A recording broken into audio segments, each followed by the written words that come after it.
পাঁচবিবিতে football টুর্নামেন্টের উদ্বোধন ও অসহায় পরিবারকে সহায়তা প্রদান করছেন ছাত্রনেতা শামীম হোসেন মণ্ডল।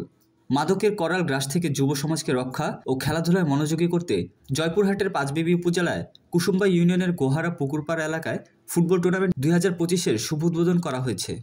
3 জানুয়ারি শুক্রবার বিকেলে গোহারা পুকুরপাড় ছাত্র একতা ক্লাবের উদ্যোগে শান্তির পায়রা উড়িয়ে উক্ত টুর্নামেন্টের উদ্বোধন করেন জেলা ছাত্রদলের সাবেক সাংগঠনিক সম্পাদক শামীম হোসেন মণ্ডল। চৌধুরী মৎস্য হাচারির পরিচালক মাহমুদুল হাসানের সভাপতিত্বে উক্ত উদ্বোধনী অনুষ্ঠানে বিশেষ অতিথি হিসেবে বক্তব্য রাখেন কুসুম্বা ইউনিয়নের বিশিষ্ট ব্যবসায়ী শামীম হোসেন, বিশিষ্ট ব্যবসায়ী আসাদুজ্জামান লিটন, জাক্স ফাউন্ডেশনের সালাইপুর শাখার ম্যানেজার ওমর ফারুক।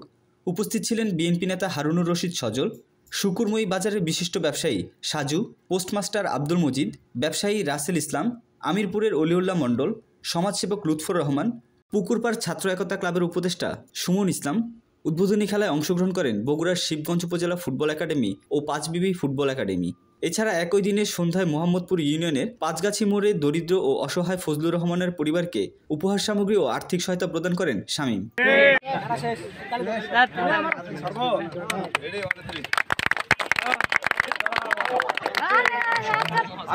সেহেতু আপনার ভবিষ্যতে একটা ভালো ব্যবস্থা হবে, ঠিক আছে?